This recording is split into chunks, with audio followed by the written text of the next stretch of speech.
Welcome to Death and Aliens, an in-depth look at horror and sci-fi TV from two friends who vaguely know what they're doing. I'm MK, And I'm Courtney. and today I had a snow day, so I did not put clothes or makeup on, and I don't care that I look like garbage. I wish I had a snow day, but I have a work from home day tomorrow because we're supposed to have lots of snow tonight, which I'm hoping because I've been asking for snow for months now. So we'll see. I don't have any snow because I live in a different county than I teach in. So despite the fact that I had a snow day and I saw lots of pictures of snow, I didn't see any snow. Well, I will be very displeased. It was supposed to be snowing Monday when I went to work, and I walked out of my house and I was so mad that it was not snowing. And it's supposed to snow tomorrow, so I'm here for it. But it's been strange with trying to get everything set up because we had 3 new employees this week. They started Tuesday and Wednesday, and then we're like, okay, and no one works on Friday. So it's just been throwing everyone in. So it's been fun. They're fine though. I like them. They're all nice people. Good. 2 are working as like assistants to me and Kathy and Sarah, and 1 took over my old position and is working also with accounting on stuff. Very nice. So they're great. I like them. How's your week been? It's the first week back after Christmas break, so kids are ridiculous. A bunch of my students caught COVID over break, which means that we don't have to close school. I just am missing a bunch of kids. I hate the cold a lot. The cold. And yeah, that's really it. I did have you can go ahead. I have 2 exciting things to mention next. No, I like snow and I like winter. I wouldn't have a problem if it was I didn't mind having a snow day today. I don't like when it's super, super cold. If it's 25 degrees and snowing, it's fine. But Monday morning, it was the first day back at work after Christmas break, and it was 4 degrees. Yeah. That's a lot. A lot. That is a lot. It never gets that cold here. I think the coldest it's gotten here was 9 degrees while I was here. I do love the cold, though. I don't want to go anywhere when it's cold, though. I just want to bundle. I was literally at the office. That was the day it was the coldest out. It was 22 degrees here. And but it was cold in our office. It was like somebody turned the air on inside of our office. So I had on slippers and a blanket and a heater. And Kathy, I moved offices, so I'm near Kathy's office. And so she called me into her office to talk about something, and I had to unbundle myself and and so it took me 5 minutes to do it. And they're so sorry. I had to unbundle everything so that I could come in here. How was your week?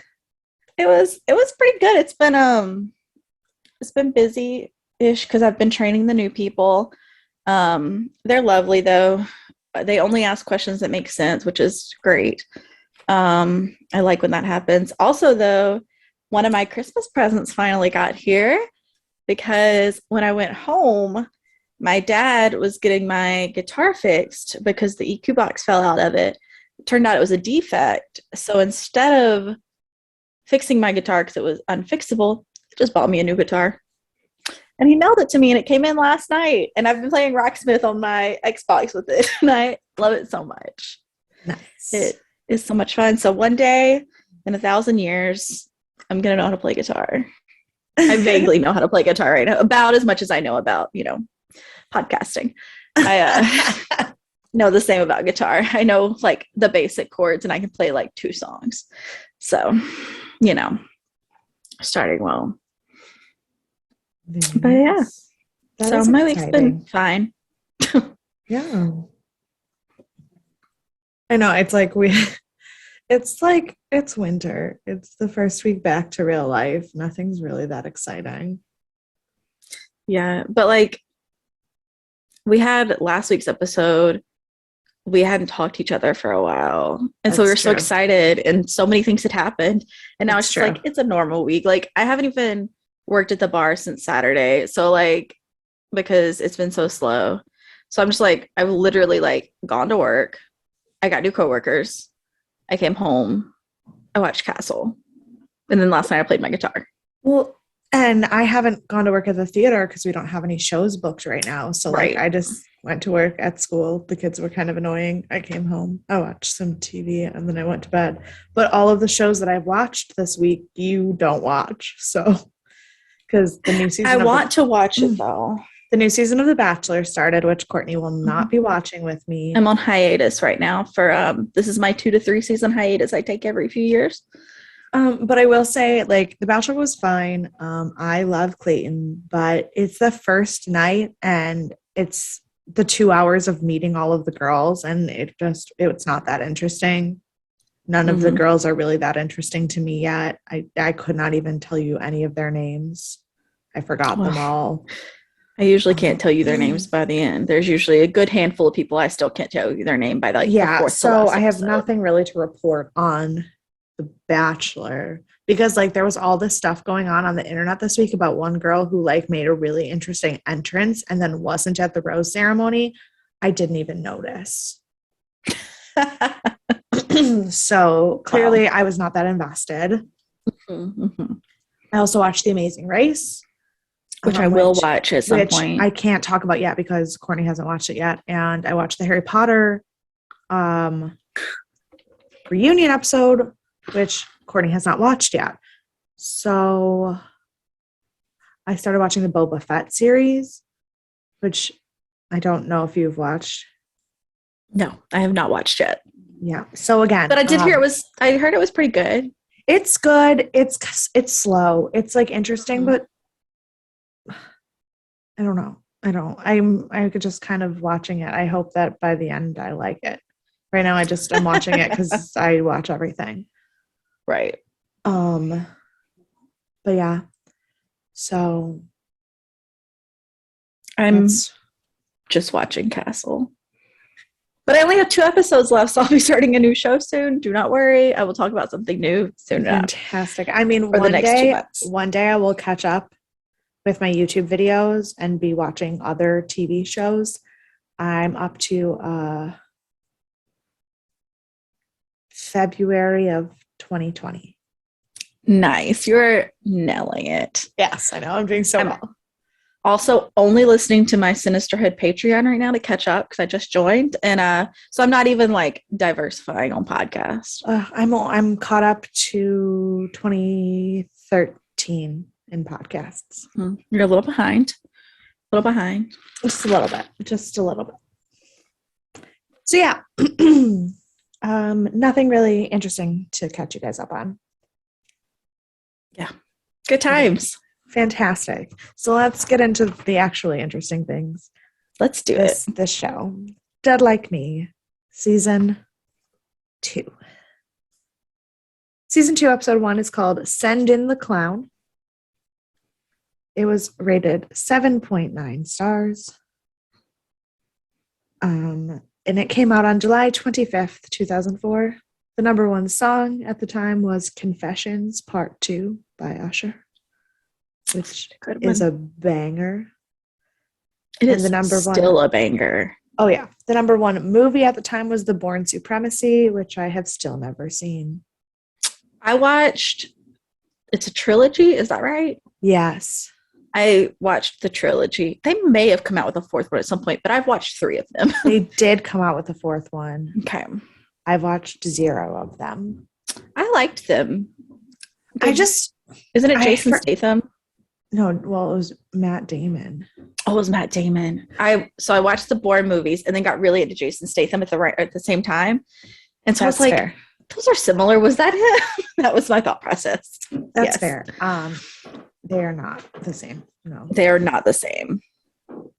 This episode was directed by James Whitmore Jr., who is a returning director. He directed the Nighthawks episode. And the story was written by John Massius and Stephen Gottschalk, teleplay by Stephen Gottschalk. They are all returning from last season as well. So I had not a lot of new things to say there. We did have one guest star this episode. Stephen Graham played Brennan.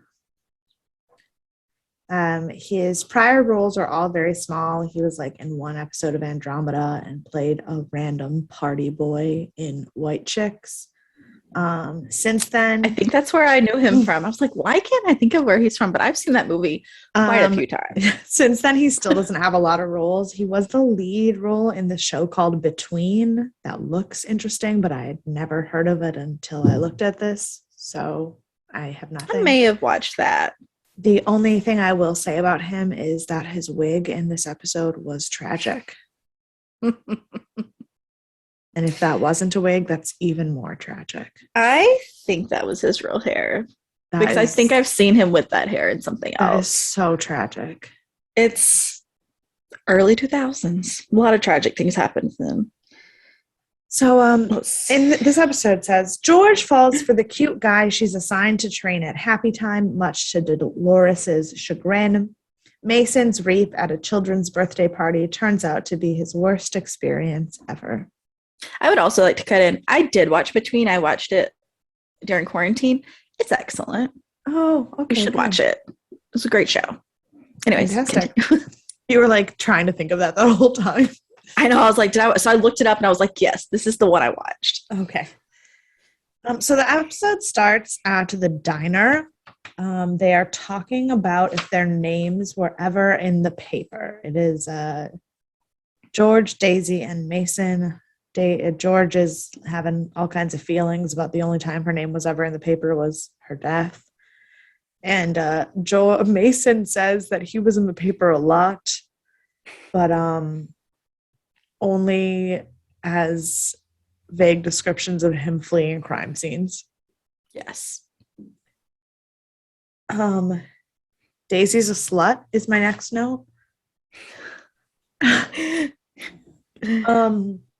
Oh, it's because George was making fun of Daisy's dating history, and Daisy was like, how many men have you dated? And she was like, I died when I was 18. And just like, and Daisy literally goes, not an excuse. So it was 2003 in Seattle. No, she was like, oh, that doesn't matter. She's like, I never had a boyfriend. She was like, not an excuse. And I was like, Daisy, you slut. But Daisy was also like a wannabe starlet in the early eras of time. And so like she was definitely in the world where that happened a lot. George grew up in like suburban, little hometowny Seattle in 2003. Yeah. Like she didn't even see people probably. Also, I would never bring a boy home to that house with Joy and Clancy and their nonsense. Absolutely not. Well, they didn't have as much nonsense before George died, though. Yeah, but they as people were still like, think about how Joy talked to George on her death day. I would never. There was still a lot, but Mason, we find out, is sober.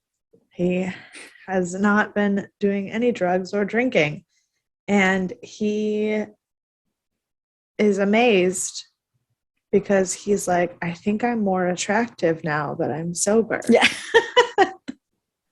And then Daisy and George give him the funniest speech about how it's not that he was actually more attractive when he wasn't sober because he didn't know he was attractive. And like the most attractive thing about someone is them thinking that they're not attractive. And it was just really funny. Yes. Mm-hmm. So then Roxy and Rube get there. Rube gives out the assignments. Mason has 2, Daisy has 2, George has 1. George asks why she only has 1, and he goes, because 5 doesn't divide by 3. I know.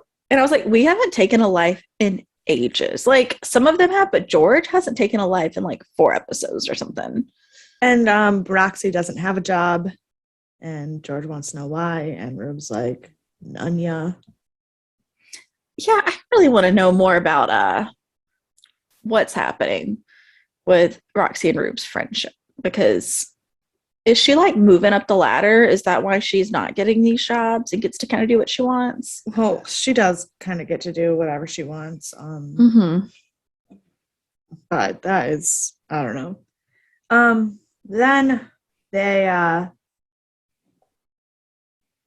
so they have to go to their job. It's at the farmer's market, where they also need to pick up some heirloom tomatoes for Rube, because apparently he'll be making sauce. I don't know. And Good addition. George has this really funny monologue about how being a reaper is like playing hide and seek. Only once I catch you, you're done for good. And I was like, all right, something's sassy today. But then turns out George is still awkward as fuck. Mm-hmm. Because the way she reaps this woman at the farmer's market, like, there were so many opportunities for her to be like smooth and friendly to this lady. Oh my gosh. Like, the woman was like the most gregarious, like just ready to be like reaped person, and George still made it awkward. Like, she gave her a flower, and the easiest thing would have been to just like reach out and touch her arm and be like, oh, thank you so much. No, we can't just be a normal person. Well, and she also was like being so like sweet, and she was like, oh, did Eliza Doolittle have to go through this? I'm just still waiting for my Rex Harrison. And she was like so, and like walking around and like touching the flowers, and like so many opportunities for George to touch her in a not awkward way. Yeah, absolutely. No. I was like, no, we're apparently just going to keep being weird. It's been over a year. You should be better at this. And then we have the first moment that I've ever been genuinely angry at the computer graphics on the show, because we get the explosion at the farmer's market that kills everyone. And in the aftermath of this explosion, the flower, the lily, like floats back down to George's hand as some kind of fucked up symbolism. Only that was it looked like a video game. Like, the computer graphics were so bad. Yes, they so were bad. I was like, oof, I hate this a lot. Yep. So then we go back to the diner, and everybody's all messed up from this reap. Mm-hmm. And George is having a moment, and Mason is talking about all of the things that are wonderful about being sober. And Rube says that he's glad that Mason's sober because Bacchus killed more men than Neptune ever did. And Mason says, who are those people? And Rube says, they're the Greek gods of why don't you read a fucking book? I mean, fair. I will say, so obviously I've heard of Neptune, because who hasn't? But I had never heard of Bacchus till I moved to New Orleans. And I heard of Bacchus because we have a parade called Well, Bacchus. here's the other problem. This is one of the goofs of the episode, and it is one of the goofs that I should have caught, but I was too busy laughing at the dialogue, because neither Bacchus nor Neptune are Greek gods of anything.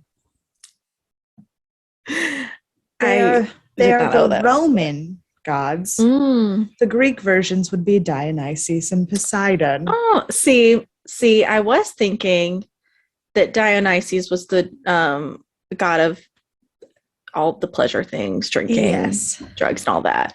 And I was like, oh, so that's what I expected them to say. And then I was like, oh, okay. Bacchus and Dionysus are the same person. Right. And often Bacchus is actually more talked about because of the term bacchanalia, which is probably what you have heard being in New Orleans and the debauchery that occurs there. But Dionysus is the Greek gods tend to be the ones that are more known in modern culture. And so, neither Bacchus nor Neptune are Greek gods of anything. Right. Well, Bacchus is in Mardi Gras parades, and that's how I heard of him. And then I did know about say it again, Bacchanalia. Bacchanalia. I knew that because that is what I have called my bad group of people in my book I'm writing because of you. Because I was like, Yeah. what should I name this bad group of people? And you were like, Yes. Bacchanalia. And I was like, yes, great. So that's right. I did tell you that. Fantastic. Yes, but because Bacchanalia is often the term used to describe debauchery. But yes, I should have caught that. I didn't until I looked at the goofs, but it was because I was too busy laughing because Rube had some great one-liners this episode. Yes. And then I don't know what Mason said next, but I said that sober Mason is stupid. I think it was whatever, because I put my next line with Mason, use your manners, and then I put Mason's quote. Because whenever he asked Roxy if he could have her hash browns, and she said yes, and he just reaches over and grabs them off of her plate with his hand, and she gets violent, obviously, and like leaves. And he says, I've never seen someone so violent over such small potatoes. And he didn't get it. Yes, I thought that's what it was. That's when I said he was stupid because Rube goes, wow, Mason, that was almost clever. And he didn't have any idea. And he was like, what do you mean it was clever?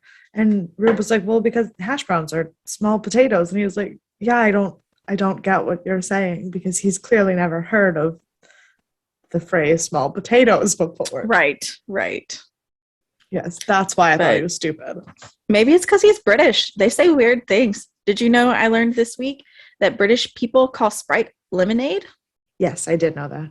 I did not know that. And we had a British person come and ask for, I don't remember, I think it was Jameson and lemonade. And she was like, do you want lemonade or do you want Sprite? I need to make sure what you're asking for so I don't give you the wrong one. He was like, oh yeah, Sprite. And so she was like, I just want you to know, if a British person asks for lemonade, it's probably Sprite. Yes. So maybe it's the same thing with the small potatoes phrase. Maybe it's just not a British thing. Maybe.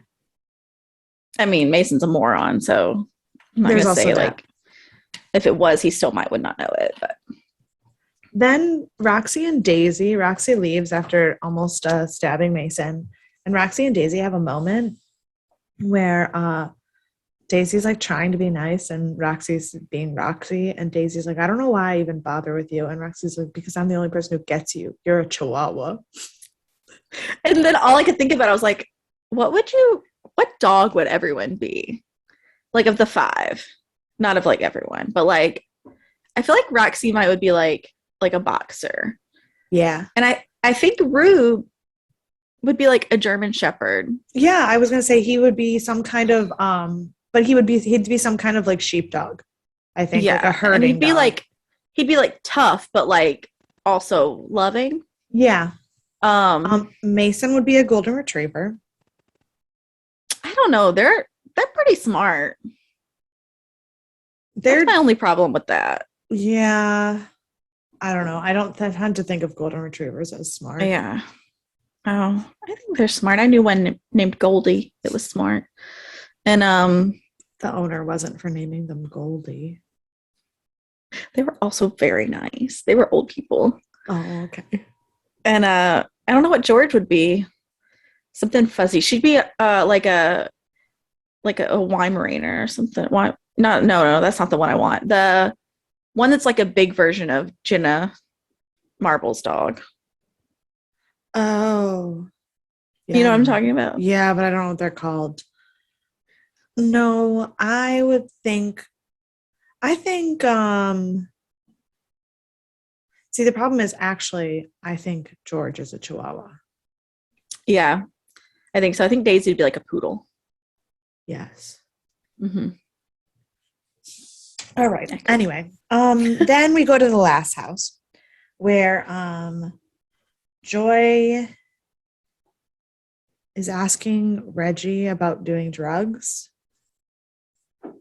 Well, oh no, Joy tells Reggie to go hang out with her friends in the park, and Reggie's like, I don't want to hang out with them. They just do drugs. And she was like, oh, well, then don't go hang out with them. That's probably a smart choice. Glad that you figured that one out on your own. And then Reggie's like, did George ever do drugs? And Joy was like, I really thought she did. I tried really hard to find them. Nope. Apparently she did not. And then she I says feel like that would be my parents with me. I feel like they think I do drugs all the time because I say the weirdest things. I don't do drugs. I don't even drink that much. I just say weird things. Yeah, no, I'm just weird. Then Joy tells Reggie that her and her dad are going to a doctor's appointment. And Reggie's like, it's not even a real doctor. It's a shrink. And I was like, oh, good. They're in therapy. Fantastic. Yes, therapy is important. Yeah. Then we go back to the Waffle House, and George is just like on some shit today. And Rube is also being extra saucy today. I don't know what anybody's problem is. Everyone's a little out of character this episode. And I don't know if it's because there's new people working on the show. But honestly, I felt that way about both episodes we watched today. I was like, I don't think I like the characters anymore. Like something's just off. I agree. I thought the same thing watching them. So then George goes to work, and Dolores is like, I need you to train this new guy. He is dumber than a box of hammers. George is afraid that she's getting fired, and she's like, you're shit canning me. And Dolores then decides that shit can is her new favorite word. Yes. But also wants George to know that she could never shit can her because she's very special to her. Also, in this time, she was talking about like training people, and she's like, there's no one else to do it because Crystal's just not a people person. And I was like, that is such an understatement. I was like, Crystal doesn't want to be around anyone except her BFF Roxy. Crystal's not even an animal person. Like, you know how some people are like not people, but like they'd be good with animals. Crystal would kill a fish. Yeah, she doesn't need to be around living things, like in general. No. So then we go to therapy where Joy and Clancy, not a good look. Joy is going off about how much she hates Clancy chewing. And he's like, what do you want me to do? Like, it's chewing. She's like, you could eat in the kitchen with a dog. And he's like, yeah, well, at least a dog is capable of love. And I was like, y'all. I was watching this on my lunch break, and I was trying so hard not to laugh out loud because people were working around me. And I was laughing so hard at Joy. I felt it, though. I hate Clancy. But then also their therapist should not be a therapist. Absolutely not. No, he was awful. He was like, you guys, your biggest problem is that you tell each other the truth. I was like, red flag number one. Red flag number one. And he was like, being married is being cohorts in lying to each other. And Joy goes, oh, so your wife does know you're gay. And I was like, but he's like, she probably does. And I'm like, you've just got run over by your client. You are terrible at this. Like, first of all, your advice to this couple that clearly should not be together anymore is that they should just decide together to lie to each other about their marriage, because you have successfully lied to your wife. Fantastic. Right. Way to go. Yes. Yes. And they've been married for 20 years, and you've only been married for 10 years. They were doing okay at 10 years still. Yeah. So you don't even know where your life is going, dude. No, you may check in with him in another 10 years. Yeah. Then we see Roxy at work for the first time. And her boss is basically threatening her. Because he's like, we are meter maids. Our job is to keep the peace, not to yell at people or pull guns on them. This is one of the first times in the episode and the show that the camera work has looked different. I don't know if you've noticed that, and I meant to look up if there was like a different cameraman who shot the scene. I don't even know if they list that, because it felt very much like a scene from The Office or from Brooklyn Nine-Nine, the way that the camera like turned and like picked up stuff. I was going to save this because it's one of the trivia for this episode, but this scene is a direct spoof of the meeting intro scenes in the episodes of Hill Street Blues. Okay. Which is why the camera work's different, because they were doing exactly Okay. how the camera work is in that show, even down to the fact that once the meeting ends, they all get in their meter maid cars and are leaving. Mhm. And that scene is the opening of Hill Street Blues, and they're even playing the theme song of Hill Street Blues underneath it.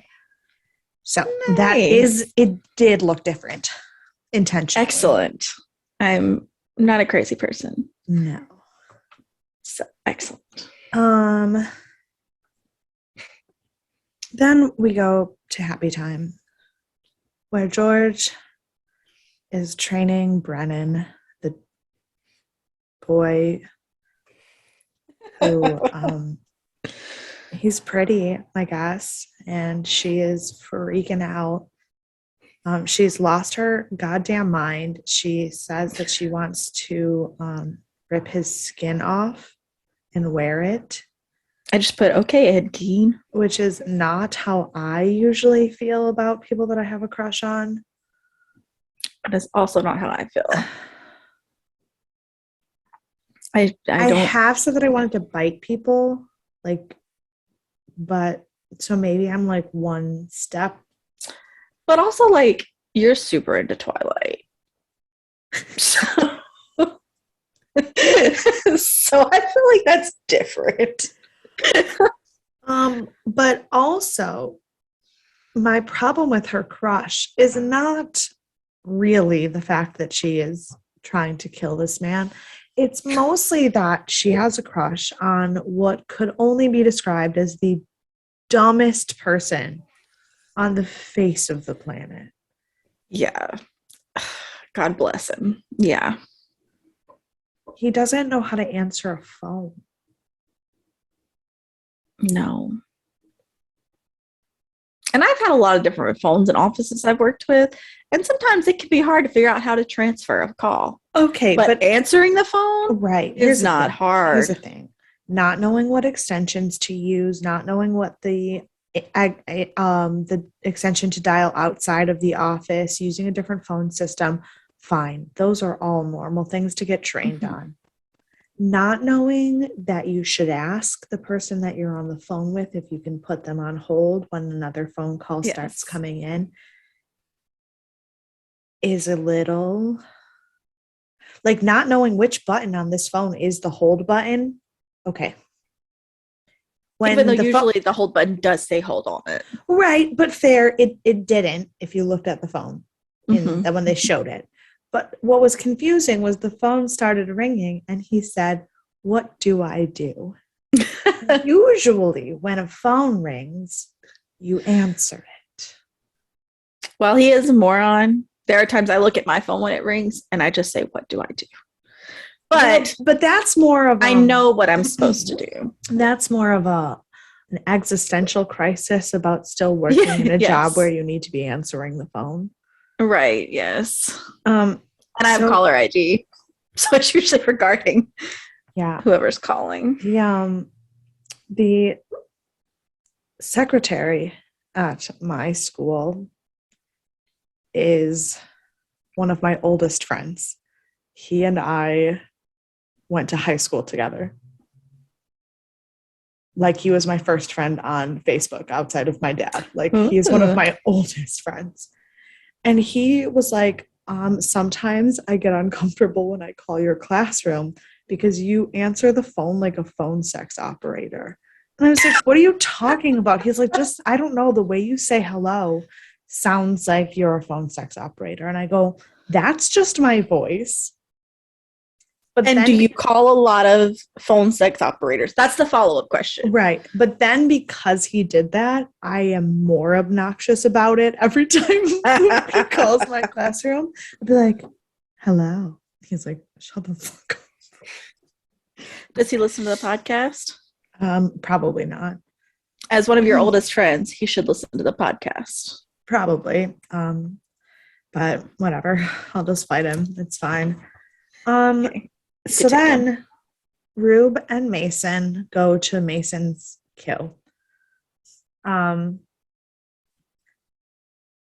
Mason is like, I cannot do this. You need to stay with me. And Rube's like, I hate children. No. He said, I don't do children. Yes. He did And I say think that's a very big difference because I think that he's going to have an emotional breakdown because something happened to his child. Well, yes. Yes. So, but clearly, despite his not doing children, he knows that this is going to be a tough one, so he stays. Yes. Mason has to dress up as a clown. He looks like the Times Square version of a clown. Like super cracked out and like he might physically assault you if you get too close to him. Yes, that's yeah. Also, my favorite moment was when they were trying to go into the party place and this lady who had absolutely no control over her child was trying to drag him in, and Rube just picks him up and carries him inside and was like, all right, have a good time. I do love that Mason was like, if a kid pokes me, I will punch it back. And I was like, I feel that. Look, dude, if they poke you, you can punch them back. I will let you do that. So then we go back to Happy Time. Dolores is like, George, how could you? You can't have a crush on him. He's so dumb. She's like, office romances never work out. Apparently, Dolores was at one point in time boning the maintenance man because now he won't make eye contact when he empties her garbage can. I just put drama. Julio and Dolores. Some floozy named Fran with a short skirt is flirting with Brennan, despite the fact that she looks like she could have birthed him. So I jealous.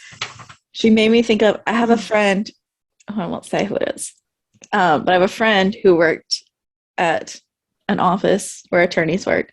And there was this one woman who would like wake up in her car some mornings and then go to work. Like she would have like slept in the parking lot in her like club clothes, and they called her slutty lawyer. And that's who Fran makes me think of. You know, it happens.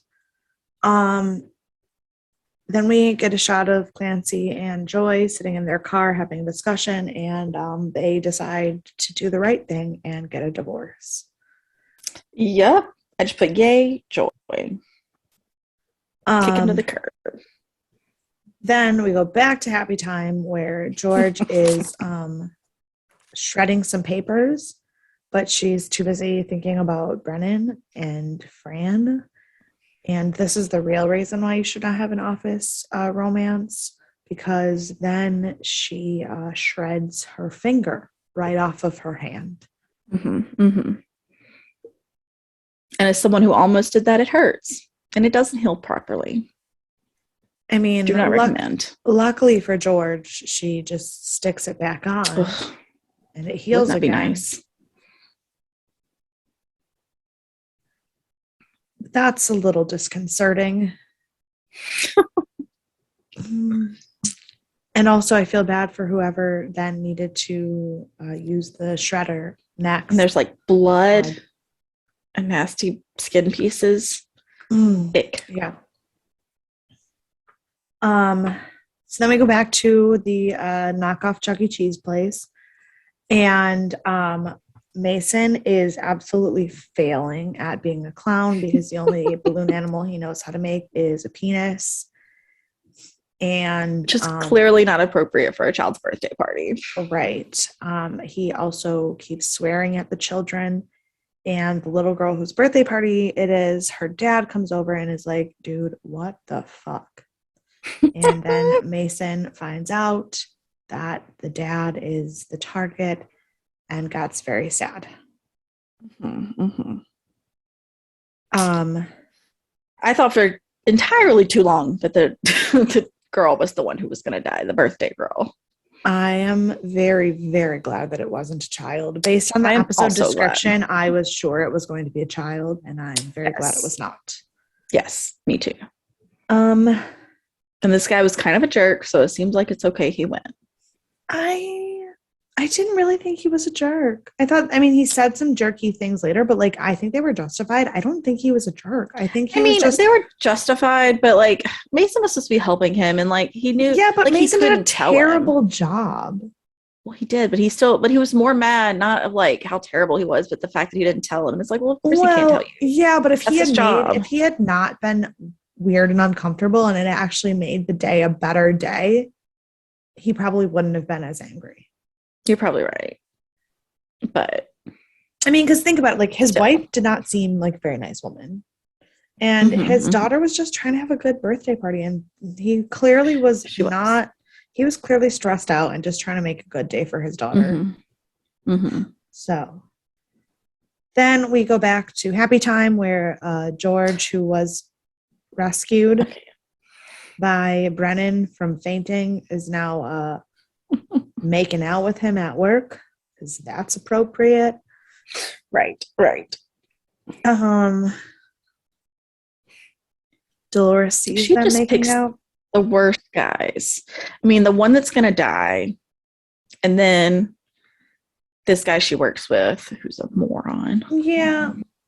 I have thoughts though about the moron thing, and I'll talk about him later. I mean, he's dumb. I'm not saying he's dumb.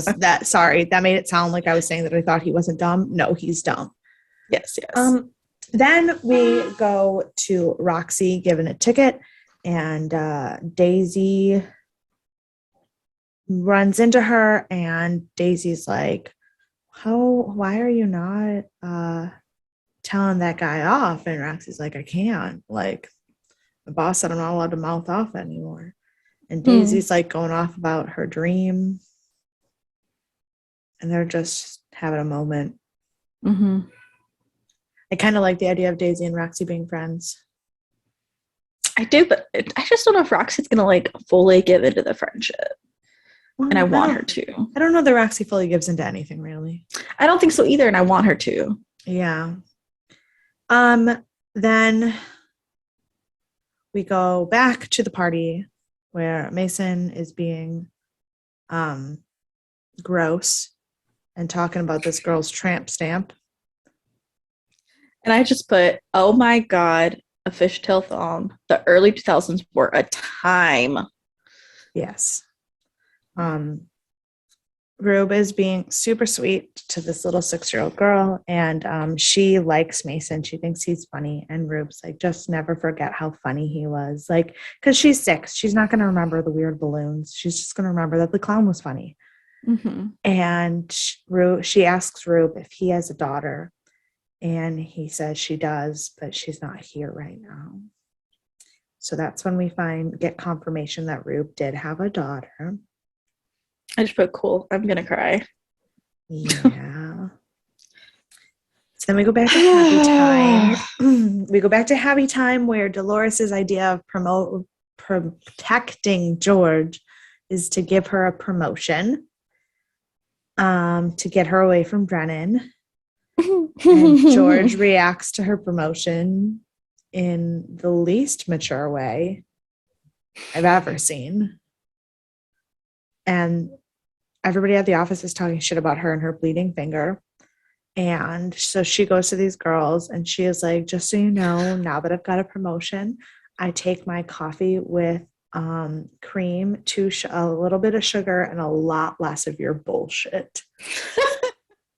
That's all I want to tell all the new hires that are under me, but they're really nice people. I did yesterday, one of the girls did ask, because they're working on a project that I've been working on, and I had made it for the intern, so a lot of stuff says intern on it. And she was like, I just want to ask a question. She was like, are we interns? This is permanent position? I was like, oh no, you're real people. You're real at this job. You are not going anywhere. And she was just like, no, it's okay. You can call me an intern if you want. I was like, I do not want to call you an intern. I am keeping you. You are not going anywhere. I do want to call you an intern, but that's just because I'm not very nice. I just want to tell everybody they have to get me coffee, even though I show up with coffee every morning. I haven't had coffee in 5 days. That is a tragedy. I had coffee this morning. I mean, I definitely feel tired. but I haven't had as many headaches as I thought I would. So, Well, see, I don't even drink like that much coffee. Like I get like a small coffee a lot of time. So it's not, and I only usually have one coffee a day, two if I'm working at the bar too, which I haven't since Friday. And I just really like my warm cup of coffee in the morning to like that is start my very day. fair. And I probably should not continue to not drink coffee. Mostly I'm trying to figure out oh, well, okay. I'm not trying to order right now. Starbucks. No, I don't know when they stopped doing Christmas drinks. I didn't think about that. I got a gift card from my dad who someone else gave it to him and he doesn't drink Starbucks. But so like I clearly need to make sure that I get one more of those before Christmas drinks disappear. With like a caramel brulee. That's my Christmas Honestly, drink. I just want a gingerbread latte, but they haven't had that on their menu in like 4 years. Those are Kate's favorite too. It's really upsetting. Mm-hmm.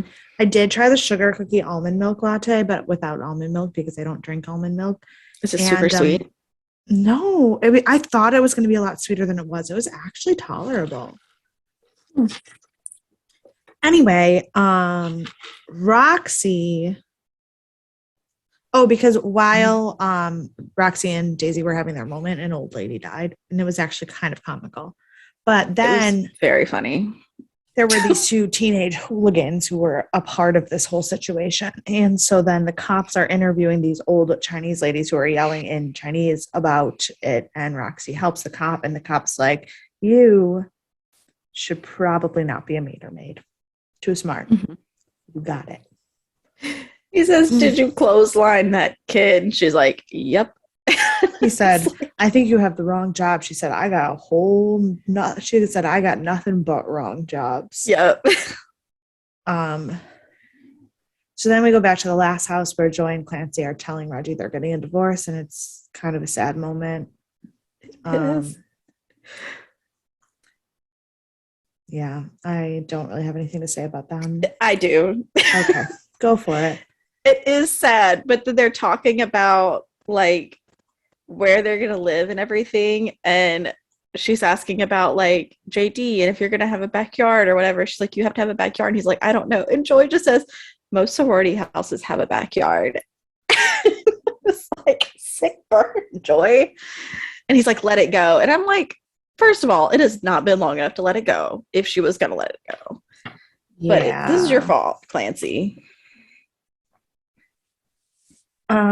So then George tells Brennan that she can't go out with him. And this is where my note comes in. I wrote, which is kind of stupid. Here's my thing. I am mad that George will not go out with this poor, sweet, dumb boy. Because everyone is giving her shit about how he's really dumb and he's really not the kind of person you want to have a relationship with, which is entirely accurate. But she's dead. She can't have a relationship. We encourage Mason to bone sluts all the time and nobody cares, but George can't have a boy toy. I get that it's awkward and that they work together and whatever, but if she goes into it knowing that she can't have a relationship with him, he's just hot and fun to make out with. Why is that a problem? Also, like, sure, they work together, but he's likely not going to be there forever. Like, he got the job because someone in his family got the job for him. I'm guessing it's going to be like an internship and then he's going to be gone. Right. But like, and it says, I have feelings about how we depict women on TV shows. Mm-hmm. And like, I get that yes, George. I also have feelings. Yeah. But I get that like, this is part of the whole George's arc of like coping with and actually having grief about her death that she's never had before and blah, blah, blah, and whatever. But like, Daisy talks about all the men that she's flirted with. Mason literally talks about how often he has sex. Like, I get that they're probably not role models, but like, what is wrong with just making out with a guy? Yeah, I don't know. Like, even it's like George has so many more rules than everyone else. Yeah, but part of them are rules that she has for herself. Like, Rube didn't tell her she couldn't date. Rube told her that she's not supposed to get involved with the living. Like, Yeah. but then they all do all the time anyway. Right. It's just annoying that because she's an 18-year-old virgin, she suddenly has these other rules that don't exist for other people, because then she couldn't be the virginal main character anymore. Yeah. If I were I don't her, know. I would have taken him home, boned him, and then avoided him at work for the rest of eternity. If I were her, I would have also been very awkward, but I would have continued to flirt with him forever and never said anything else about it. to be fair. Like, it's not like she can get pregnant. She's dead. Yeah. She's got a lot of perks to being dead. Anyway, that's where I was angry about the situation with Brennan. He is stupid. He is not ideal partnership. But we're not talking about someone who's looking for the ideal partnership. This is not your typical ingenue who needs a healthy relationship. This is someone who, the less healthy the relationship is, the probably better off it is. Right. And it would, even in this situation, if he was like a full-time normal worker, it would still be like off the table, just because that could make things really awkward at work. But he's clearly not going to be there long. Like, she's basically giving up having sex for the first time because it will hurt Dolores's feelings. Yeah. Which Dolores has a lot of feelings. So then we go back to the birthday party where Mason has to do the actual reaping. Mm-hmm. And the dad says some mean things to him, which he kind of deserved. And it's all very sad, and he cries. It is very sad. Also, the way the dad died was absolutely ridiculous, and I want my money back. Absolutely. And I just feel like, what a way to die, with like a piece of candy. Although when I have eaten hard candy in my life, I have also seen my life flash before my eyes, but it did not come flying out of a thing. Pinata. Yeah. I forgot the word for a second. It's fine. So then we go back to the diner where George is being all weird and sad about the boy, but then not really, because she's happy she got a promotion. And then Rube just tries to dad her in the most ridiculous way, and she gets a super attitude back at him. But it's the first time that I'm ever kind of on her side. Yeah. Usually I'm not on her side, but like, why is Rube so worried about her working? Why can't she have a promotion? Well, and the promotion is $200 more a week and 2 days more a week. She only works 3 days a week right now. Right. So she was working 5 days a week, like a normal fucking job. How is that taking on too much? Yeah. She still leaves work to do her reaps. Like, she's not like giving up on her reaper job. Right. It's not like she's ever missed a reaper job because of work. Right. She has for other reasons, but not because of work. Right.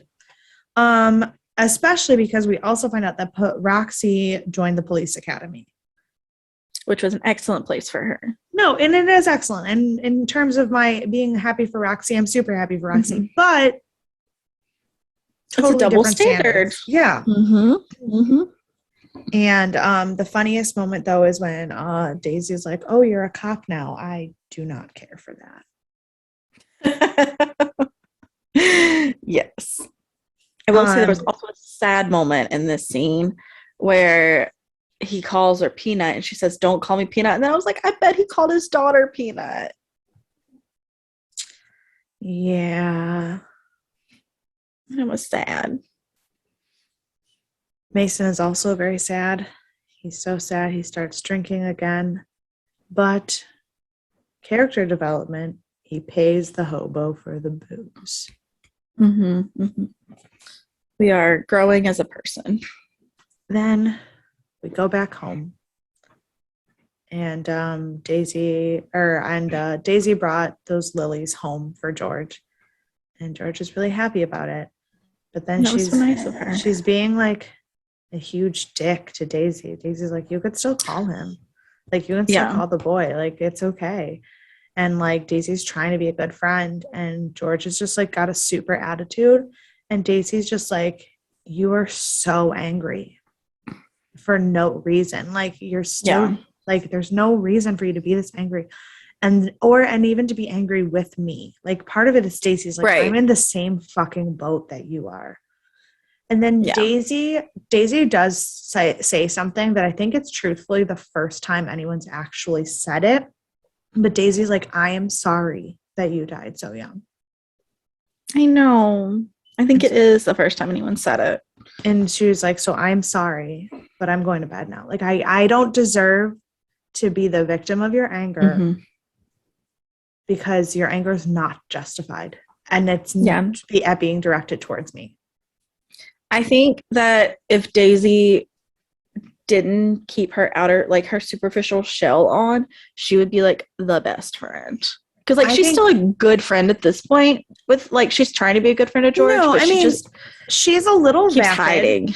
She's a little vapid. I mean, a lot vapid. Yeah, right. But truthfully, whenever it's come down to it, she's been there for George, and she has her heart is in the right place.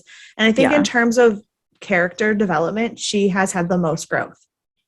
She has, and she's the character we've had the shortest time. Right, but also the most lasting growth. Like she's the one who, when her character like goes through some shit, it stays. Yep. So yeah. Which, like, maybe it was good they added her to the show then, because she's the only one who's done anything. Right. So that, like, that stuck. is the end of that episode. It is. We do have like some goofs and some trivia. I did say that we had the Neptune goof on there that I should have seen. After the gas explosion, George runs away, stepping on the leg of a victim's body as she goes, and the leg goes completely flat, revealing the body to be a dummy. I didn't see that. This is another one that I should have caught.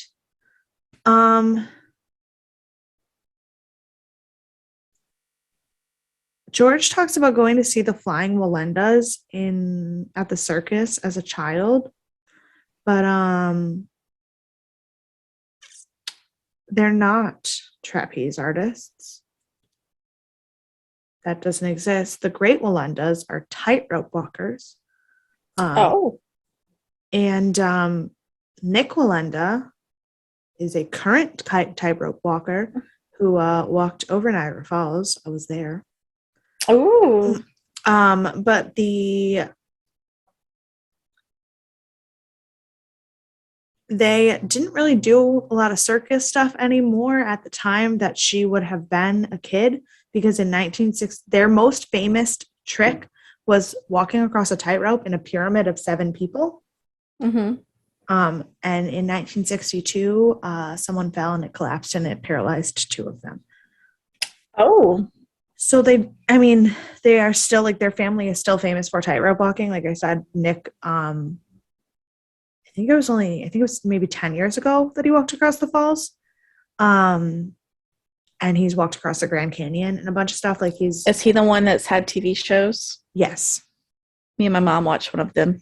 Yeah. But so, like, it's not like their family doesn't still have tightrope stuff, but they weren't doing circus stuff anymore at that time. So that would not have happened. In a geography error, in the scene where George's parents are talking in the car about their divorce, a cop car drives by, only it was not planned, and so it was just part of the actual filming, which happened in Victoria, British Columbia. So it is a Royal Canadian Mounted Police. Nice. Also, in front of the children's indoor playground, there is a Save On Foods grocery store, which is, again, only a Canadian grocery store. The chain around Daisy's neck changes from her decolletage in the Waffle House to just below her collarbone when she's talking to George at home. So the necklace is in a different place on her chest.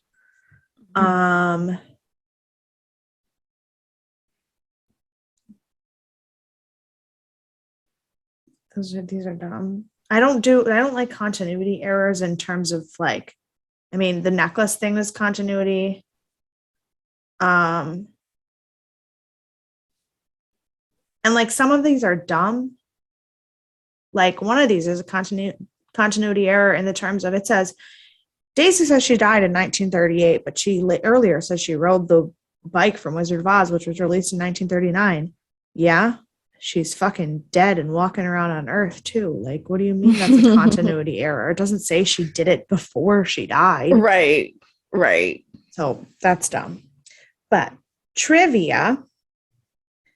There are 4 trivia things. One is that Hill Street Blues thing that I told you about.